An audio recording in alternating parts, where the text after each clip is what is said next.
Hello students, मैं याकिब जावेद अपने class the core the concept class में आप सबका स्वागत करता हूं। आज हम शुरू करते हैं फिर से जहां से हमने कल बंद किया था क्लास, यानी प्रीवियस क्लास जहां हमने छोड़ा था वहां से आज स्टार्ट करते हैं। तो सबसे पहले कल जो क्लास हमने किया था उसमें डेनिवेशन पढ़े थे। पूरी क्लास के अंतर्गत हमने डेनिवेशन ही पढ़ा, अनाच्छादन पढ़ा। अनाच्छादन के अंतर्गत हमने वेदरिंग, एरोजन और मास वेस्टिंग से संबंधित उनकी विशेषताएँ को देखी। इसमें वेदरिंग से रिलेटेड एक चीज़ बाकी रह गया था, शेष रह गया था, जिसे हम आज पढ़ने वाले हैं।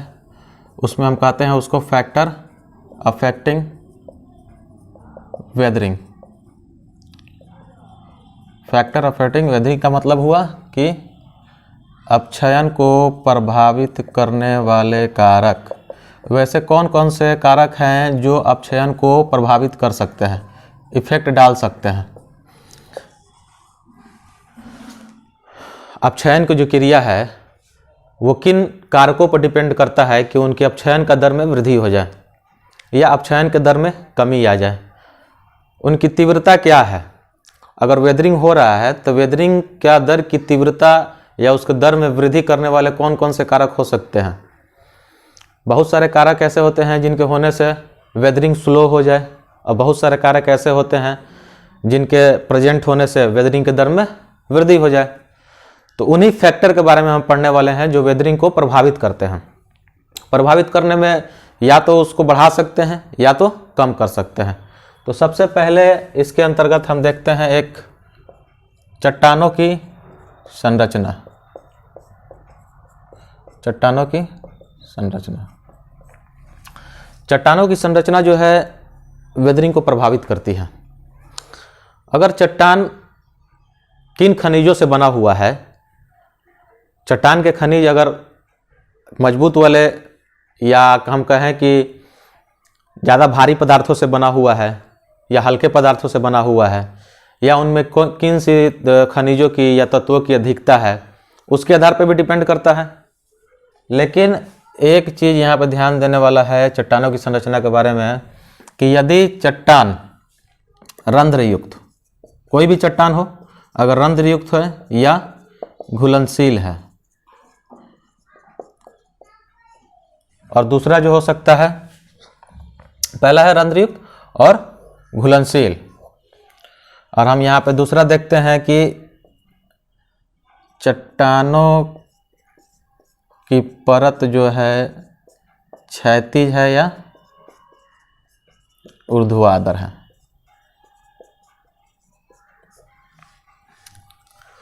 देखिए, आज जो हम क्लास में कवर कर रहे हैं या प्रीवियस 7 से 8 क्लास में हम जो कवर कर रहे हैं वो कंसेप्ट है ज्योग्राफी के अंतर्गत। मैं बार बार हर क्लास में ये बात बोल रहा हूँ कि जो मैं यहाँ पढ़ा रहा हूँ ज्योग्राफी के लिए, ये ज्योग्राफी की समझ को बढ़ावा देगा, कंसेप्ट को बढ़ावा देगा। इससे जुड़ी हुई जो इन्फॉर्मेशन है अपने आप मिल जाएंगी। तो आप ये ना सोचें कि सर क्या पढ़ा रहे हैं, ऐसा क्वेश्चंस पूछता है नहीं पूछता है। तो मैं एक बात क्लियर कर दूं कि यूपीएससी में इसी तरह की क्वेश्चन पूछता है, कंसेप्ट पर आधारित। आपसे इन्फॉर्मेशन नहीं जानेगा। यूपीएससी को इससे मतलब नहीं है कि आपको कितना इन्फॉर्मेशन याद है। यूपीएससी का इससे मतलब है कि आपको विषय की समझ है कि नहीं। और इसमें इतना सारी चीज़ जरूर आ जाएंगी कि किसी भी BPSC, state PCS, railway, SSC के लिए भी आपके लिए यहाँ से काफ़ी हो जाएगा। तो मैंने ये जो क्लास कराया स्टार्ट किया है, ये जीएस फॉर ऑल है, यानी जो भी कंपटीशन होने वाला है जिसमें जीएस का वेटेज है, जिसमें जीएस क्वेश्चन पूछे जाते हैं, उन सब के लिए ये समान रूप से महत्वपूर्ण है। तो आप यहाँ पे सबसे पहले कंसेप्ट बनाएं सब्जेक्ट को, इससे जुड़ी हुई चीज़ें भी आपको यहाँ पे मिलती रहेंगी, इन्फॉर्मेशन भी मिलती रहेंगी। ठीक है, तो अब इसको हम समझते हैं। चट्टानों की संरचना जो है किस तरीके से प्रभावित करती है वेदरिंग को। अगर चट्टान रंध्रयुक्त है, रंध्रयुक्त का मतलब है सीधा सा अगर हम बोले तो छिद्र है। जिन चट्टानों में छिद्र है, छेद है, वो चट्टान ज़्यादा जल्दी से वेदर होंगे, अपक्षयित होंगे, यानी कि उनकी वेदरिंग की प्रक्रिया ज़्यादा होगी। या जो चट्टान जो है घुलनशील है, यानी जो कि पानी में घुल जाए, वो चट्टान भी आसानी से अपक्षयित हो सकते हैं, उनका वेदरिंग हो सकता है। देखते हैं कैसे। अगर रंध्रयुक्त चट्टान है तो इसमें दो प्रक्रिया होगी। छेद है, सपोज दैट चट्टान है, चट्टान का लेयर है और इसमें छिद्र है, छिद्र है।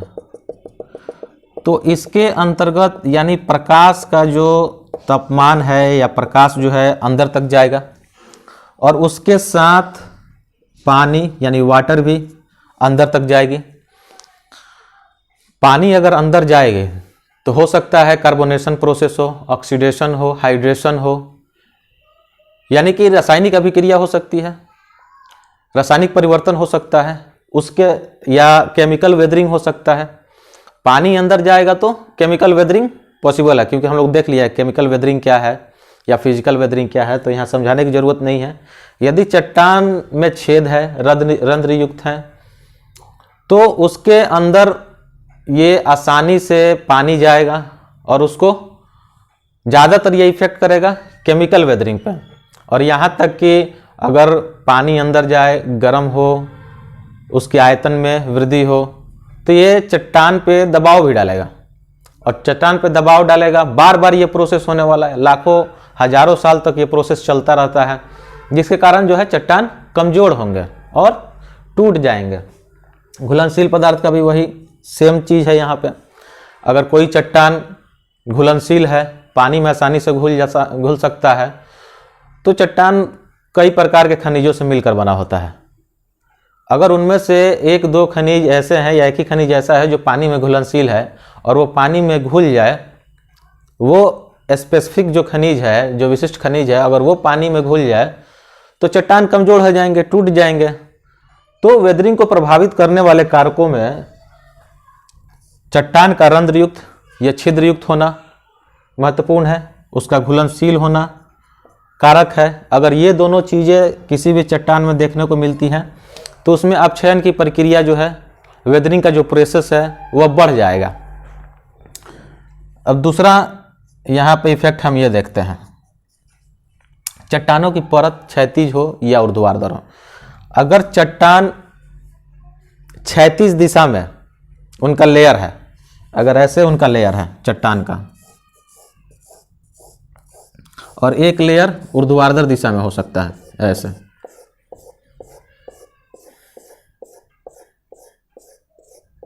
तो इन दोनों दशाओं में क्षैतिज जो चट्टान है उनका वेदरिंग कठिन होता है, मुश्किल होता है, क्योंकि इसमें इस पार्ट में एक लेयर से दूसरे लेयर में पानी को जाने या प्रकाश जाने या तापमान जाने का बहुत ही कम चांस रहता है, बहुत ही कम मौका रहता है। लेकिन जो पर्वत का लेयर जो है अगर क्षैतिज ऊर्ध्वाधर है तो यहाँ पे पानी का जाना आसान है, यहाँ पे टेम्परेचर यानी तापमान का होना आसान है, और इसके कारण जो प्रोसेस हम यहाँ पे देख रहे थे बहुत सारा इसमें से इस प्रक्रिया में देखने को मिल जाएगा। तो एक साथ इसमें बहुत सारे लेयर, जैसे हम देख रहे हैं कि एक लेयर, दो लेयर, बहुत सारा लेयर है इसमें, तो एक साथ बहुत सारा लेयर वेदरिंग के प्रोसेस में शामिल हो सकता है। अगर कोई चट्टान ऊर्ध्वाधर दिशा में उसका परत है, वर्टिकल लेयर है उसका, तो उसमें एक बार में कई लेयर इफेक्ट होंगे वेदरिंग से। देख रहे हैं, एक दो तीन, जितना भी हो सकता है, 10 12 हजारों लाखों करोड़ों, तो जितना लेयर है ऊर्ध्वाधर दिशा में सब इफेक्ट होंगे, सारा लेयर। लेकिन यहाँ पे अगर क्षैतिज दिशा में अगर बिछा हुआ है लेयर, तो सिर्फ एक लेयर सबसे पहले प्रभावित होगा वेदरिंग से। यानी कि अगर जो क्षैतिज दिशा में है उसके वेदरिंग के प्रोसेस में, और जो ऊर्ध्वाधर दिशा में है उसके वेदरिंग के प्रोसेस में, उसकी तुलना में इसमें बहुत ज़्यादा वक्त लगेगा, जबकि यह आसानी से अपक्षयित हो जाएगा, वेदरिंग हो जाएगा इसका, और इसका वेदरिंग भी होगा। ऐसा नहीं है, जो चीज़ पृथ्वी की सतह पर बनी है या जो उच्चावच में है उनका अपक्षयन होना है, लेकिन इसमें समय का रेशियो अलग अलग हो सकता है कि ये हजारों साल में, अब लाखों साल में अपक्षयित हो, ये 1000 साल में अपक्षयित हो जाए या उसका वेदरिंग हो जाए। तो इन आधारों पर हम देख सकते हैं, पहला हमने देखा कि अगर चट्टान रंध्रयुक्त और घुलनशील है तो उनका अपक्षयन का दर है जो बढ़ जाएगा। अगर चट्टान क्षैतिज है तो उनके अपक्षयन का दर कम हो जाएगा। अगर चट्टान ऊर्ध्वाधर है तो उनके अपक्षयन का दर बढ़ जाएगा। तो अब वेदरिंग को इफेक्ट करने वाले या अपक्षयन को प्रभावित करने वाले दूसरा कारण क्या हो सकता है? तो दूसरा कारण जो है जलवायु के अंतर्गत है, क्लाइमेट के अंतर्गत है। और क्लाइमेट के अंतर्गत कौन सा चीज़ है? तो इसको बोलते हैं हम लोग तपांतर या तपांतरण। तपांतरण क्या होता है? इंग्लिश में हम लोग इसको टेम्परेचर डिफरेंस बोलेंगे, टेम्परेचर डिफरेंस। किसी भी स्थान की, किसी भी जगह की, किसी भी लैंडस्केप की या स्थलाकृतियों की टेम्परेचर डिफरेंस अगर ज़्यादा है तो वहाँ पे वेदरिंग से रिलेटेड प्रोसेस भी जो होगा उसका ज़्यादा होगा, यानी कि चट्टान जो होंगी वो जल्दी विकटित और वियोजित होंगी और अवसादों में परिवर्तित होगी। फिर एक बार हम देखते हैं, तपांतरण ज़्यादा होने के कारण, अगर तपांतरण का रेट ज़्यादा है तो वेदरिंग का रेट भी उससे ज़्यादा हो जाएगा। या हम ऐसे ही बोल सकते हैं कि तपांतरण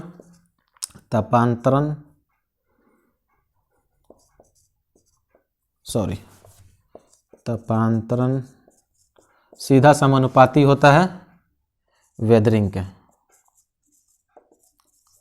यानी कि तपांतरण जितना ज़्यादा होगा वेदरिंग उतना ही अधिक होगा। अब इसको समझने के लिए इस वर्ड को समझना जरूरी है कि तपांतरण है क्या, टेम्परेचर डिफरेंस है क्या। तो तपांतरण दो तरीका का हो सकता है, एक हो सकता है दैनिक, एक हो सकता है वार्षिक, यानी दैनिक तपांतरण, और दूसरा जो होता है वार्षिक तपांतरण। इसको हम समय के हिसाब से कभी बांट सकते हैं, महीना, 10 साल, साल, 1 दिन, 5 दिन, सप्ताह, वार्षिक तपांतर, दैनिक तपांतर या साप्ताहिक तपांतर। लेकिन सामान्यतः हम इसको दो अर्थों में पढ़ते हैं, एक दैनिक तपांतर और दूसरा जो होता है वार्षिक तपांतर। अब दैनिक तपांतर हो या वार्षिक तपांतर हो, क्या फर्क पड़ता है? हम इसको दैनिक तपांतर के रूप में पढ़ते हैं, समझते हैं। यदि किसी स्थान के, किसी भी जगह की, किसी भी स्थलाकृति की 24 घंटे के अंदर, दैनिक है तो दैनिक में एक दिन में 24 घंटा होता है, तो 24 घंटे के अंदर उसका मैक्सिमम टेम्परेचर और मिनिमम टेम्परेचर दोनों का जो डिफरेंस है वो टेम्परेचर डिफरेंस कहलाता है, यानी तपांतरण कहलाता है। मैक्सिमम अधिकतम तापमान और न्यूनतम तापमान एक दिन के अंदर, 24 घंटे के अंदर, उसका जो अंतर होगा, जो डिफरेंस होगा, वो तपांतरण कहलाता है। सपोज दैट देखते हैं, यदि आज का मैक्सिमम टेम्परेचर कब होता है? दोपहर के समय में होगा। दोपहर के समय में सपोज दैट मान लेते हैं कि 30 डिग्री है, और सुबह में 5 बजे के करीब में, 6 बजे के करीब में ये 15 डिग्री हो गया। तो एक दिन का 24 घंटे का अंदर का जो तपांतरण होगा वो क्या होगा? 15 डिग्री। 30 में से 15 जाएगा तो 15 डिग्री। एक बात तो क्लियर हो गया, तपांतरण ज्ञात करने के लिए 24 घंटे के अंदर मैक्सिमम टेम्परेचर और मिनिमम टेम्परेचर दोनों का हम डिफरेंस निकाल लेंगे, टेम्परेचर डिफरेंस निकल जाएगा। इसको हम किसी विशेष स्थिति में समझने, किसी खास स्पेसिफिक लैंडस्केप के बारे में समझने के लिए कोशिश करते हैं। जैसे मरुभूमि या मरुस्थली क्षेत्र में या रेगिस्तान में, सामान्यतः रेगिस्तान में, जहाँ दिन का समय काफ़ी गर्म होता है, टेम्परेचर काफ़ी अधिक होता है, लगभग 40 से 45 डिग्री, गर्मी के दिन में दोपहर के समय 45 डिग्री कोई आम बात है रेगिस्तान में, और रात के समय 20 से 15 डिग्री के बीच में भी तापांतरण 20 से 15 डिग्री के बीच में भी टेम्परेचर हो सकता है। टेम्परेचर डिफरेंस कितना हो गया? अगर हम 45 से 15 ये करें 25 मान लेते हैं, 30 से 25, तो ये स्पेसिफिक हीट पे डिपेंड करता है। हम नहीं जाएंगे उधर साइंस की तरफ, लेकिन इतना समझ लेना है कि किसी भी स्थान के, खासकर मरुस्थली क्षेत्र में, दिन में जो होता है टेम्परेचर काफ़ी ज़्यादा होता है और रात के समय टेम्परेचर काफ़ी कम हो जाता है। इसका सीधा संबंध है स्पेसिफिक हीट से, विशिष्ट ऊष्मा से। विशिष्ट ऊष्मा का एक मिनट में हम इसको समझते हैं, थोड़ा सा बहुत संक्षिप्त में। किसी भी पदार्थ की विशिष्ट ऊष्मा अधिक होती है यदि वो बहुत जल्दी गर्म हो जाए। सामान्य रूप में हम ऐसे कह सकते हैं, यदि कोई पदार्थ बहुत जल्दी गर्म हो जाता है और बहुत जल्दी ठंडा हो जाता है तो उसका स्पेसिफिक हीट का मान ज़्यादा है। तो इस हिसाब से रेगिस्तानी इलाके में जो रेत हैं या जो पहाड़ हैं वो क्या होते हैं, बहुत जल्दी गर्म हो जाते हैं, और जो चीज़ बहुत जल्दी गर्म होगा वो चीज़ बहुत जल्दी ठंडा भी हो जाएगा। तो यहाँ पे स्पेसिफिक हीट जो है वो डिफरेंस करता है, मैटर करता है टेम्परेचर डिफरेंस के लिए। तो रेगिस्तानी इलाकों में टेम्परेचर डिफरेंस जो होता है सबसे ज़्यादा होता है। विषुवत रेखीय क्षेत्रों में टेम्परेचर डिफरेंस जो होता है सबसे कम होता है, दैनिक रूप में भी और वार्षिक रूप में भी। तो ये जो टेम्परेचर डिफरेंस है इसका क्या मतलब है वेदरिंग से, हमने प्रीवियस क्लास में भी पढ़ा था कि जब किसी चट्टान, किसी खनिज, किसी पदार्थ में लगातार फैलाव हो और सिकुड़न हो, टेम्परेचर जितना ज़्यादा रहेगा एक दिन के अंतर्गत फैलाव उतना अधिक होगा, और टेम्परेचर जितना कम होगा उतना उसमें सिकुड़न आएगा। यानी कि लगातार फैलाव और लगातार सिकुड़न के कारण चट्टान जो है कमज़ोर हो जाते हैं और बिखर जाते हैं, टूट जाते हैं, विकृत हो जाते हैं। और टेम्परेचर डिफरेंस जितना ज़्यादा रहेगा उतना ज़्यादा एक दिन के अंदर फैलाव होगा और उतना ही सिकुड़न एक दिन के अंदर होगा। यानी फैलाव और सिकुड़न का जो दर है वो तेज हो जाएगा, और जब ये दर तेज होगा तो चट्टानों का विकृत होना आसान हो जाएगा। यानी कि वेदरिंग का दर जो है, रेट जो है वो बढ़ जाएगा। तो दो चीज़ हम समझ पाए, चट्टानी संरचना के बारे में देखे थे। चट्टानी संरचना जो है डिपेंड करता है कि कैसे वेदरिंग के रेट को इंक्रीज करता है, और दूसरा हम क्लाइमेट के संदर्भ में इसको समझें कि वेदरिंग को कैसे इफेक्ट करता है। तीसरा जो पार्ट है उसको हम बोल सकते हैं जो इफेक्ट करता है वेदरिंग को या अपक्षयन के दर को या वेदरिंग रेट को, तो उसको प्रभावित करने वाला तीसरा क्या हो सकता है। तीसरा जो है इसको हम बोल सकते हैं लैंडस्केप। लैंडस्केप को हम बोलते हैं स्थलाकृति, स्थलाकृति कहेंगे। इसका क्या संबंध, स्थलाकृति क्या हो सकता है। सबसे पहले हम देख लें कि अगर मिट्टी की मोटाई ज़्यादा हो, पहला मिट्टी की मोटाई ज़्यादा हो, दूसरा हो सकता है ढाल ज़्यादा हो, और तीसरा जो हो सकता है जल प्रभावित क्षेत्र हो, प्रभावित क्षेत्र हो, नदी भी हो सकता है।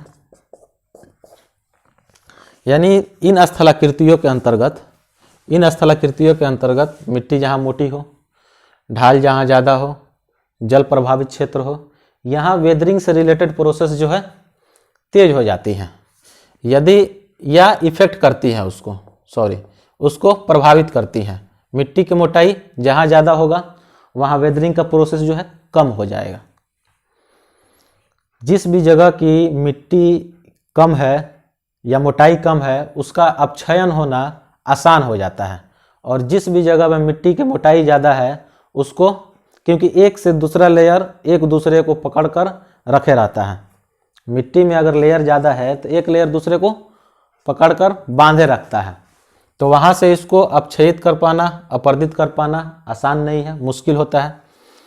किसी जगह की अगर ढाल ज़्यादा है, पहाड़ी इलाकों में देखते हैं हम लोग कि उसका ढाल ज़्यादा होता है, किसकी तुलना में, मैदानी और पठारी क्षेत्र की तुलना में।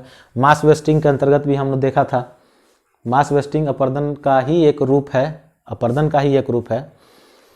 तो अगर पहाड़ी क्षेत्रों में वेदरिंग का प्रोसेस जो है इसलिए तेज होता है कि अगर यहाँ पे किसी पदार्थ का या चट्टान का वेदरिंग हो रहा है और यहाँ पे अपक्षयित हो गया, टूट कर बिखर गया, चूँकि यह स्थैतिक क्रिया है, यहीं टूटेगा यहीं रह जाएगा, और पहाड़ी इलाका होने के कारण, इसका ढाल ज़्यादा होने के कारण जब बारिश वगैरह की स्थिति उत्पन्न होती है तो यहाँ से जो पदार्थ वेदरिंग के प्रोसेस से अपक्षयित होया रहता है उसको जल अपने साथ लेकर नीचे की तरफ आ जाएगी।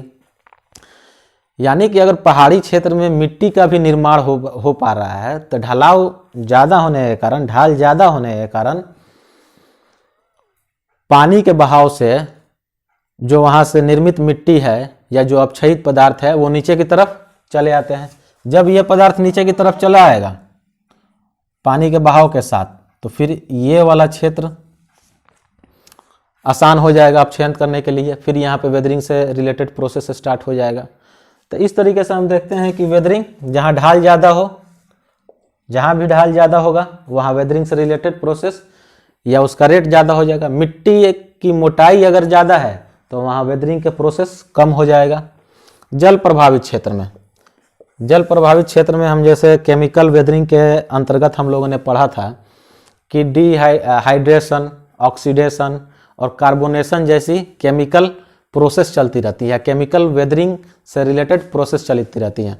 यदि चूना पत्थर से प्रभावित कोई क्षेत्र है तो वहाँ भी केमिकल वेदरिंग के द्वारा उसका अपक्षयन आसान है। यदि लोहा से रिलेटेड कोई चट्टान है या किसी खनिज है या चट्टान में लोहे से रिलेटेड खनिज पाया जा रहा है तो वहाँ ऑक्सीडेशन के द्वारा, क्योंकि जल है तो जल जो है आयरन से रिएक्शन करेगा और जंग का निर्माण करता है। और जंग जो है, जंग का सीधा मतलब है कि उसका अपक्षयन हो रहा है। यानी जल प्रभावित क्षेत्र जो है वो किसी भी क्षेत्र के लिए, किसी भी चट्टान के लिए केमिकल वेदरिंग के प्रोसेस को बढ़ा देता है। हमने देखा था प्रीवियस क्लास में कि जिस भी स्थान का टेम्परेचर ज़्यादा हो और वहाँ पे ह्यूमिडिटी ज़्यादा हो वहाँ पे वेदरिंग से रिलेटेड प्रोसेस तेज हो जाता है। तो जल प्रभावित क्षेत्र में ह्यूमिडिटी के ज़्यादा होने की संभावना बनी रहती है। तो ह्यूमिडिटी अगर ज़्यादा है तो वहाँ केमिकल वेदरिंग ज़्यादा होगी, ज़्यादा तेज होगी। तो इसलिए अगर जल प्रभावित क्षेत्र है ज़्यादा, वहाँ पे जल प्रभावित क्षेत्र है तो वेदरिंग से रिलेटेड प्रोसेस भी यहाँ तेज होगी। अगर ढाल ज़्यादा है तो वेदरिंग से रिलेटेड प्रोसेस भी यहाँ तेज होंगी। अगर किसी की जगह की मिट्टी जो है मोटी है या परत उसका मोटा है, चट्टानी क्यों ना हो, अगर उसका परत मोटा है तो उसको अपक्षयित करना मुश्किल होगा या वक्त ज़्यादा लगेगा। मिट्टी है तो उसके में भी अपक्षयन करने में वक्त ज़्यादा लगेगा। तो यहाँ जो होगा वेदरिंग का प्रोसेस स्लो होगा, वेदरिंग का प्रोसेस स्लो होगा। हम देख पा रहे हैं ये एरो का निशान हम जो बना रहे हैं नीचे की तरफ कर रहे हैं, इसका मतलब स्लो हो रहा है। अगर ऊपर की तरफ हम इसको ये कर रहे हैं, इसको दिखा रहे हैं तो इसका मतलब प्रोसेस तेज हो रहा है। बार बार हमको बढ़ाना या लिखाना नहीं पड़ रहा है। इसका सीधा मतलब है कि बढ़ रहा है, इसका मतलब हुआ कि घट रहा है, इसका मतलब हुआ कि बढ़ रहा है। मिट्टी की मोटाई बढ़ेगी, वेदरिंग का प्रोसेस जो होगा कम होगा। ढाल बढ़ेगा, वेदरिंग का प्रोसेस जो है बढ़ जाएगा। जल प्रभावित क्षेत्र होगा वहाँ वेदरिंग से रिलेटेड प्रोसेस बढ़ जाएगा। तो अभी फिलहाल वेदरिंग को प्रभावित करने वाले 3 कारक देखें। तीनों कारक में पहला चट्टानी संरचना थी, दूसरा जो है स्थलाकृतियाँ थी, तीसरा जो है जलवायु था। अब एक और इम्पोर्टेंट कारक जो रह गया है जो इफेक्ट करता है वेदरिंग को, वो है वेजिटेशन। वेजिटेशन यानी वनस्पति। किसी क्षेत्र की वनस्पति उस क्षेत्र की वेदरिंग के प्रोसेस को इफेक्ट करती है दोनों तरीक़ा से। अगर किसी क्षेत्र में अगर वनस्पति की संख्या अधिक है तो हो सकता है कि ये वेदरिंग के प्रोसेस को बढ़ा दे, और ये भी हो सकता है कि वेदरिंग के प्रोसेस को कम कर दे। दोनों सिचुएशन क्रिएट होता है, और ये दोनों की सिचुएशन में वहाँ वनस्पति का होना तय है। वनस्पति अगर किसी जगह पे ज़्यादा है तो हो सकता है कि वहाँ वेदरिंग से रिलेटेड प्रोसेस तेज हो जाए, या ये भी हो सकता है कि वेदरिंग से रिलेटेड प्रोसेस कम हो जाए। दोनों स्थितियों को यहाँ पे देखते हैं। अगर किसी जगह पे 4 नंबर है वेजिटेशन, वेजिटेशन को हम हिंदी में वनस्पति बोलते हैं। अगर वनस्पति समझ में नहीं आ रहा है तो सीधा मतलब है पेड़ पौधे जहाँ ज़्यादा हो, जंगल ज़्यादा हो। यदि मैदानी इलाकों में, पहला नंबर इसका देख लेते हैं, ए मान लेते हैं। यदि मैदानी इलाकों में या जहाँ चट्टान के टुकड़े ज़्यादा हो, यानी कि अवसादी चट्टान कह सकते हैं। हम पढ़ेंगे चट्टान 3 तरीका को होते हैं, उसमें से पहला इग्नियस, अवसादी और कयांत्रिक चट्टान। तो हम बोल सकते हैं कि चट्टानों के टुकड़े ज़्यादा हो, इसका मतलब सीधा सीधा हुआ कि अवसादी चट्टान वहाँ पे ज़्यादा हो, या मैदानी इलाका हो, मिट्टी से प्रभावित इलाका हो।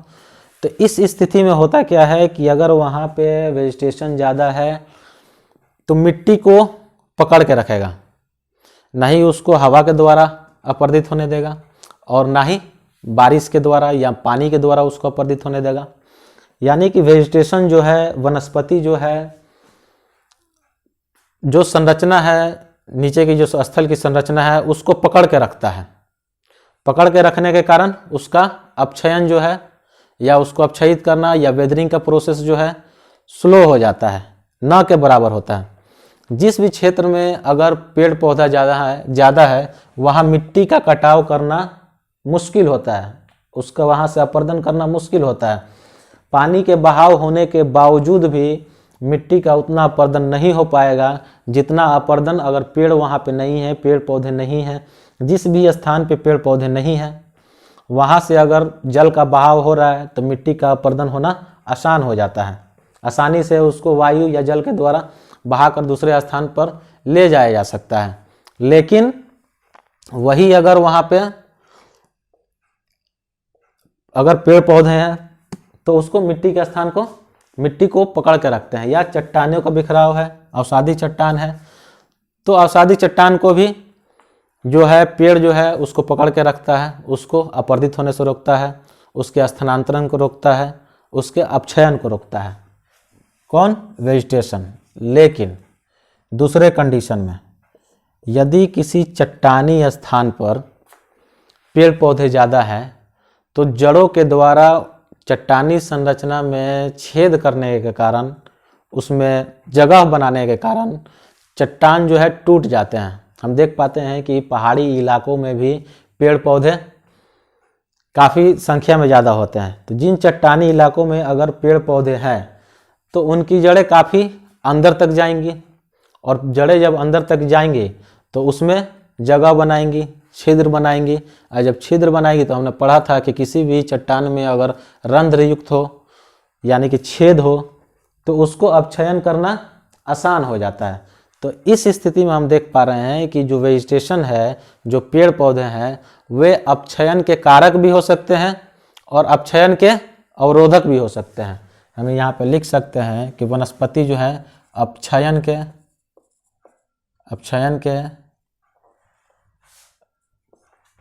कारक भी हो सकते हैं। कारक यानी उसके अपक्षयन होने के लिए जिम्मेदार भी हो सकता है, और अपक्षयन को रोकने के लिए अवरोधक भी हो सकते हैं। अवरोधक किस स्थिति में होगा? मैदान चट्टानी इलाकों में या पहाड़ी इलाकों में। अवरोधक कहाँ होगा? अवरोधक होगा यहाँ, इस स्थिति में जहाँ मैदानी इलाका हो, चट्टान के टुकड़े ज़्यादा हो। और कारक कहाँ बनेगा? तो कारक बनेगा चट्टानी इलाकों में या पहाड़ी इलाकों में। तो इस स्थिति में हम देख पा रहे हैं कि कैसे चट्टानी संरचना में यहाँ हम देख पा रहे हैं कि अपक्षयन जो है, अपक्षयन को अपक्षयित करने वाले कौन कौन से फैक्टर हो सकते हैं।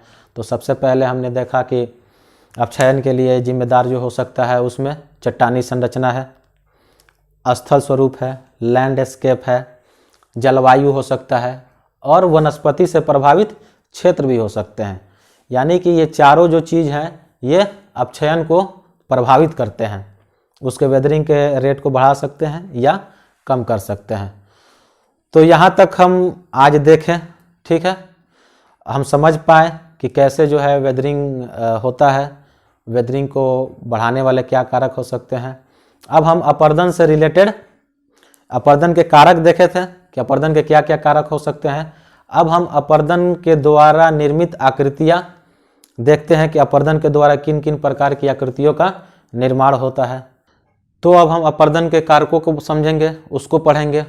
अपर्दन के कारकों में हमने देखा था कि नदी, पवन, हिमनद, समुद्री तरंगे आती हैं। तो जब ये अपर्दन कर रहे होते हैं या किसी भी अवसाद को एक स्थान से दूसरे स्थान तक ले जा रहे होते हैं, तो ले जाने के क्रम में, अपर्दित करने के समय में, अपक्षयन करने के समय में, क्योंकि अपर्दन जो है विघटन और वियोजन से संबंधित प्रक्रियाएं भी इनके अंतर्गत शामिल होती हैं। तो उस समय में जब अवसादों का स्थानांतरण हो रहा होता है या विघटन और वियोजन से संबंधित प्रक्रियाएं चल रही होती हैं, तो उस समय में ये किन आकृतियों का निर्माण करते हैं।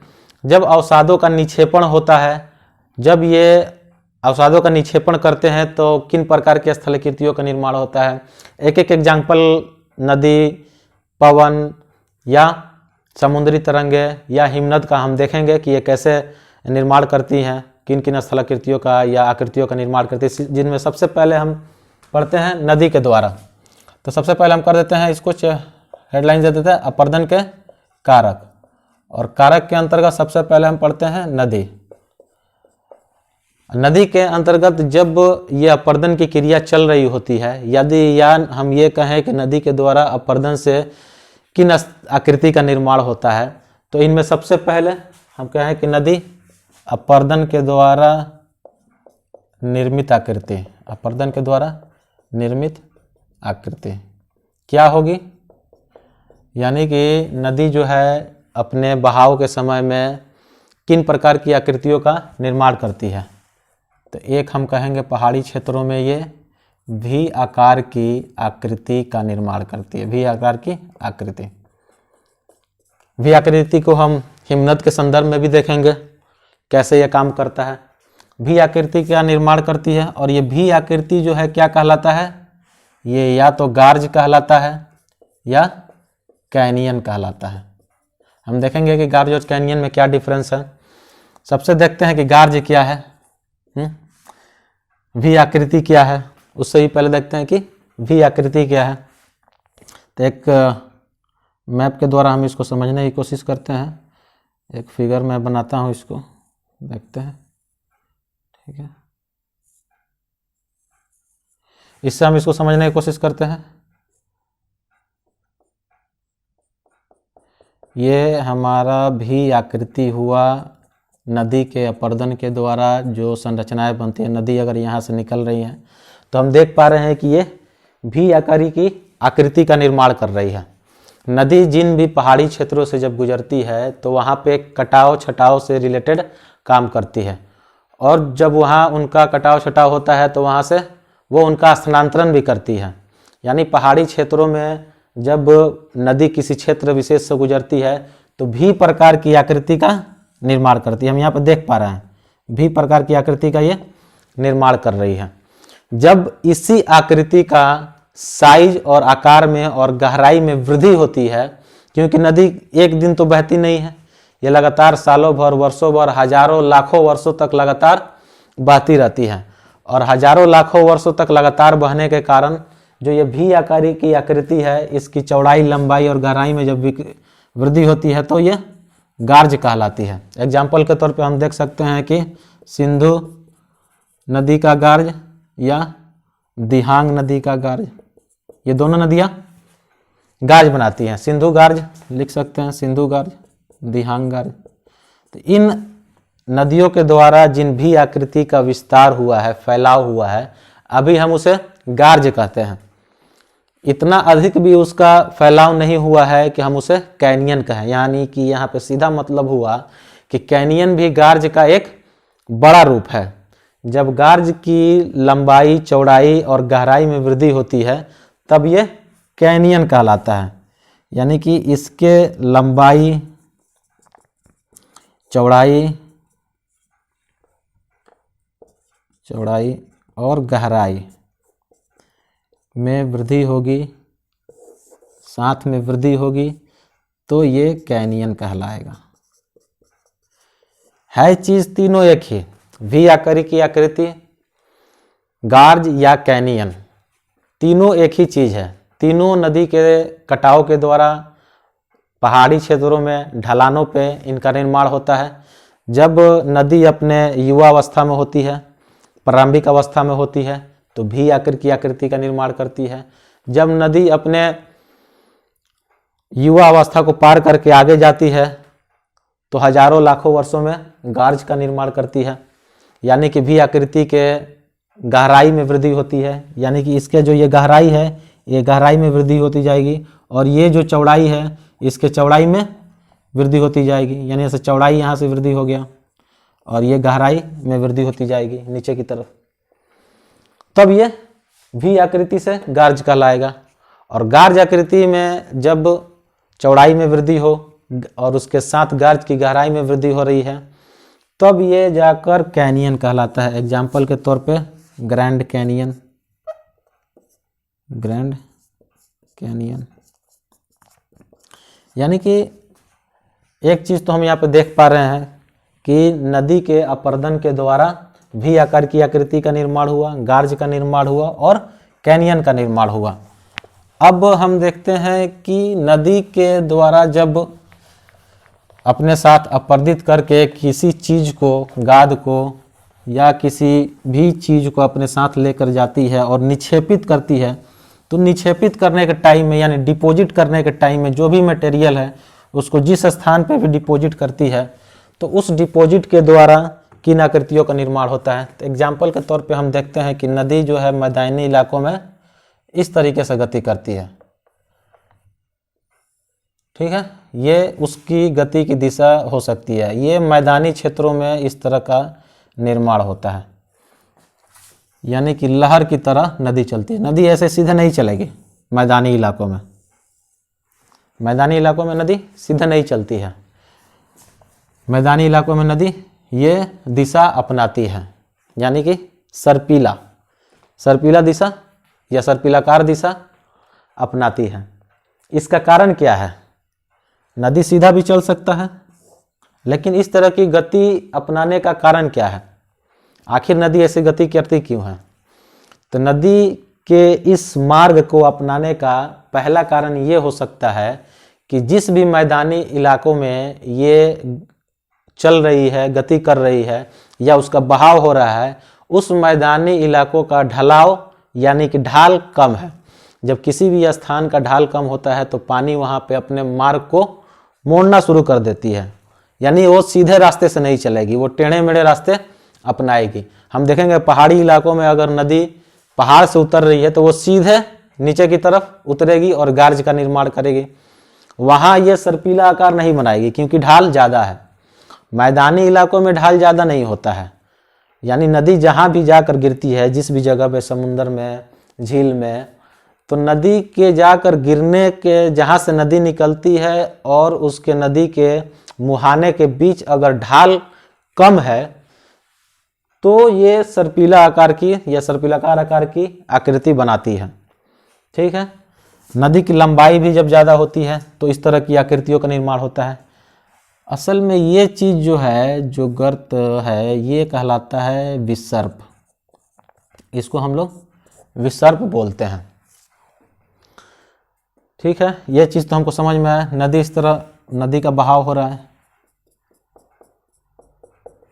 इस दिशा में अगर नदी का बहाव हो रहा है तो नदी जो है अपने साथ गाद भी लेकर चलती है। बालू, रेत, ये सब गाद कहलाता है, यानी पहाड़ी क्षेत्रों से जिन भी पदार्थों का कटाव करके अपने साथ नदी लाती है, तो मैदानी इलाकों में उन पदार्थों के ज़्यादा हो जाने के कारण भी इनके गति में यानी नदी के बहाव की गति में कमी आती है।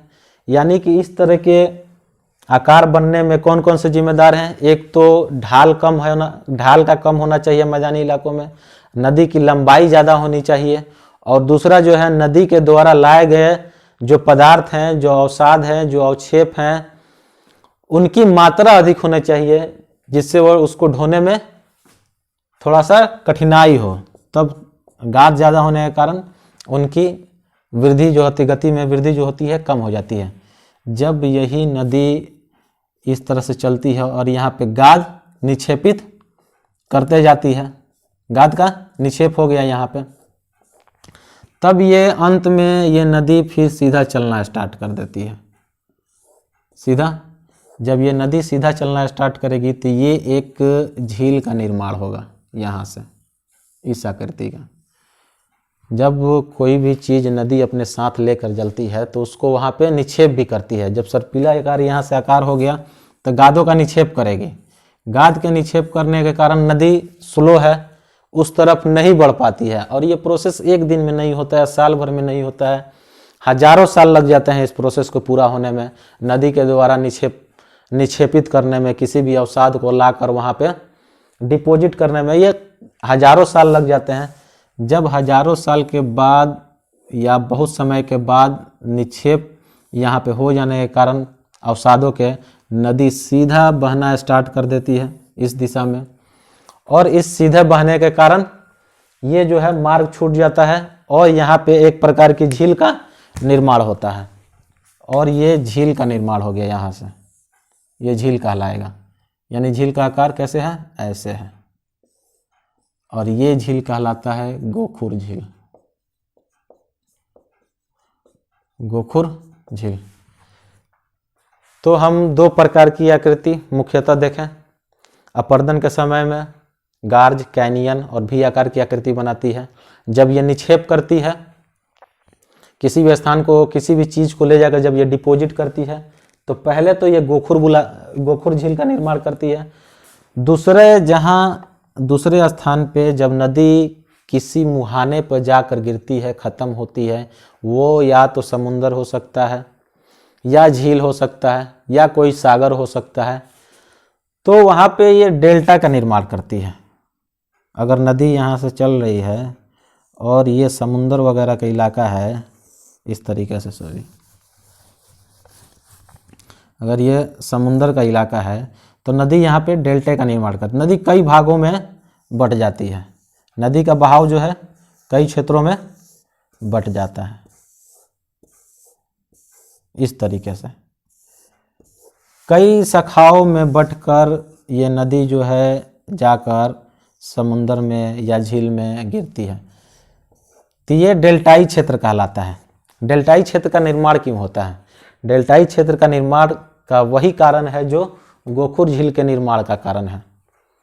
गोखुर झील में होता क्या है, या उसी की स्थिति में जब नदी अपने साथ गाद को लाती है तो अपने मुहाने तक आते आते उसके गाद में काफ़ी ज़्यादा वृद्धि हो जाती है और मुहाने पर लाकर वो उसको निक्षेपित कर देती है और उसके पानी निकलने का मार्ग जो है अवरुद्ध हो जाता है।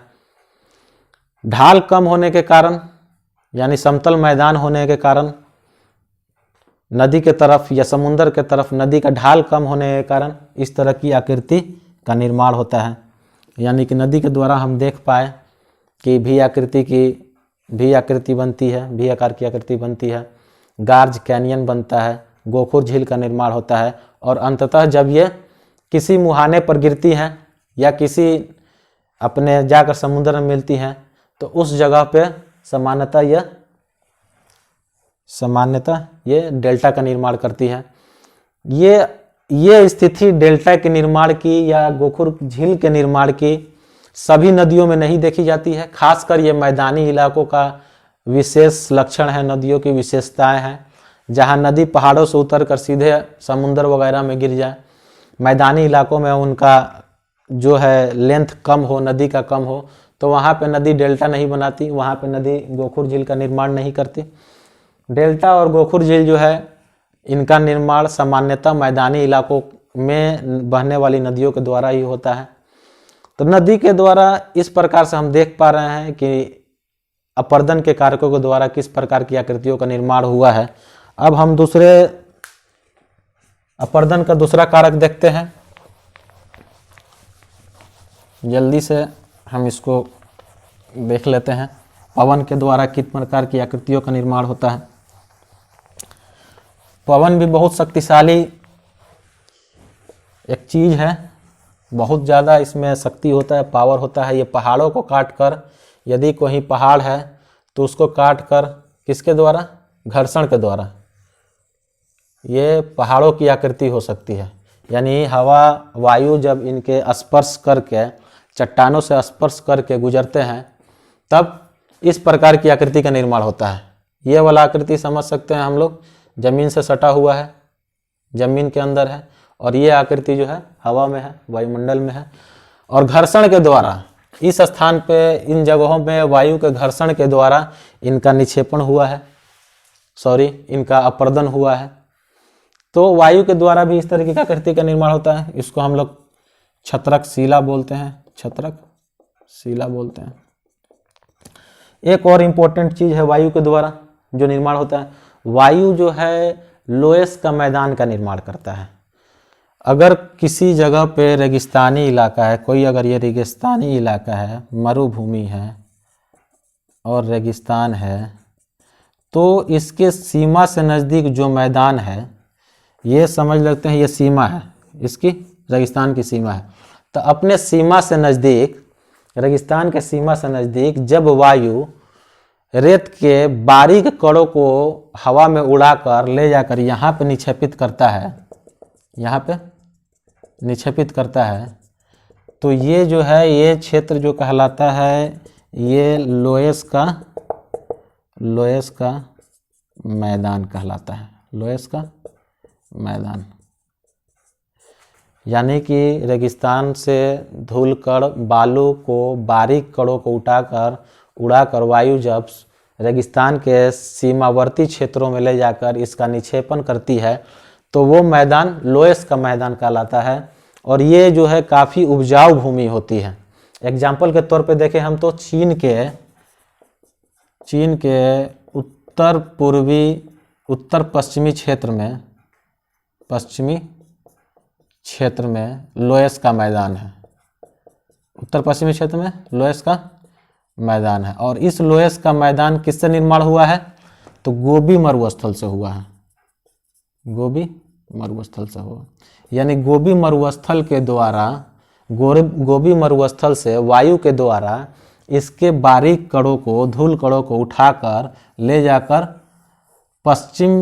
उत्तर पश्चिमी क्षेत्र में चीन के निक्षेपित करने से लोयस का मैदान का निर्माण हुआ है। लोयस के मैदान का एक खास विशेषता ये है कि ये एक उपजाऊ क्षेत्र होता है।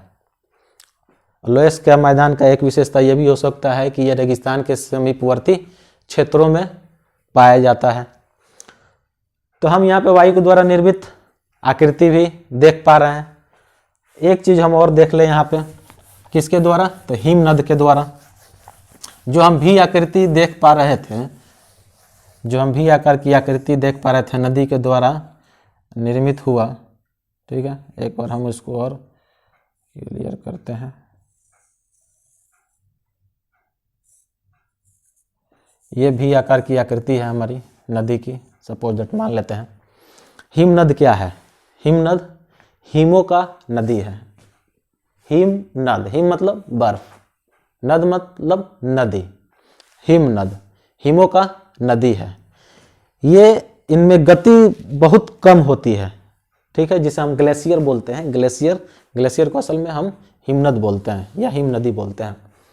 अगर किसी क्षेत्र से हिम नदी गुजर रही है या किसी भी आकार की आकृति से गुजर रही है, तो इसके निचले भाग से नहीं गुजरती है, क्योंकि हिम है तो ये पूरे भाग को कवर करती है, ऊपर से लेके नीचे ले, ऊपर से लेके नीचे ले, यानी कि बर्फ जम जाता है सारे क्षेत्रों में।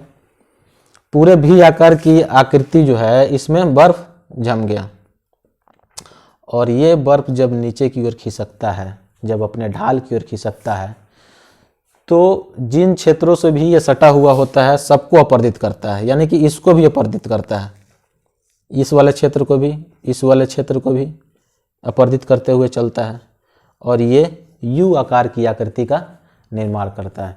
यानी कि हिमनद के द्वारा, हिम की नदी के द्वारा, ग्लेशियर के द्वारा यू आकार की आकृति का निर्माण किया जाता है, जबकि हम देख रहे थे कि नदी के द्वारा भी आकार की आकृति का निर्माण किया जा रहा था। अब जो है